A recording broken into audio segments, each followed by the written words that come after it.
প্রায় 1 লাখ বছরের পুরনো এই মমি আজও বৈজ্ঞানিক বিশ্বের জন্য একটি চ্যালেঞ্জ এবং বিস্ময়ের উষ্ণ। প্রায় 7,000 বছর আগে ইউরোপীয় গুপ্তধন শিকারীরা বরফের নিচে খুঁজে পায়।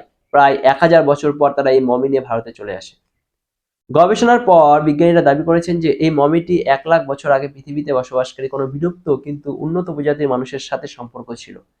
এর শরীরের উল্কা এমন ইঙ্গিত দেয় যে ইনি একজন বড় মাপের পুরোহিত ছিলেন। আরেকটি রহস্যময় বিষয় হলো মমিটির 100-র বেশি টুকরো করা হয়েছিল। সেগুলি এত সুন্দরভাবে সেলাই করা হয়েছে যে 50 বছর আগে এমআরআই এর সময় গবেষকরা এই সম্পর্কে জানতে পারেন। বিলুপ্তপ্রায় সভ্যতা নিয়ে গবেষণা করেছেন এমন গবেষণারা মনে করেন অতীতে অন্য প্রজাতির দ্বারা এই প্রজাতির ওপর অকস্মাৎ পরিকল্পিত আক্রমণের সময় এই পুরোহিতকে টুকরো টুকরো করে ফেলা হয়। পরবর্তীকালে এই প্রজাতির জীবিত পুরোহিতরা মৃতদেহটিকে অত্যন্ত উন্নত চিকিৎসা প্রযুক্তি দিয়ে সেলাই করে মমিতে রূপান্তরিত করে। তবে সবচেয়ে আশ্চর্যজনক এবং অবিশ্বাস্য বিষয় হলো এই মমি মাঝে মাঝে শ্বাস নেয়। এই তথ্য গবেষকদের চমকে দিয়েছে। মজার বিষয় হলো যে এই বছর 2024 সালে এই মমিটির উপর গবেষণারত একজন ইসরায়েলি ছাত্র মনোযোগ দিয়ে পরীক্ষা নিরীক্ষা করে বাকি গবেষকদের এই বিষয়ে অবহিত করেছেন।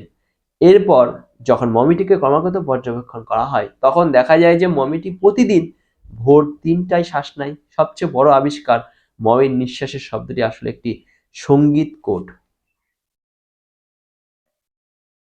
অনেক প্রচেষ্টা এবং আধুনিক সরঞ্জামের সাথে এই কোডটি অক্টোবরে ডিকোড করা হয়। তখন দেখা যায় যে মমি হাজার হাজার বছর ধরে এই সাউন্ড কোড তৈরি করেছে, যার অর্থ বাটোগে তো কাটোগে।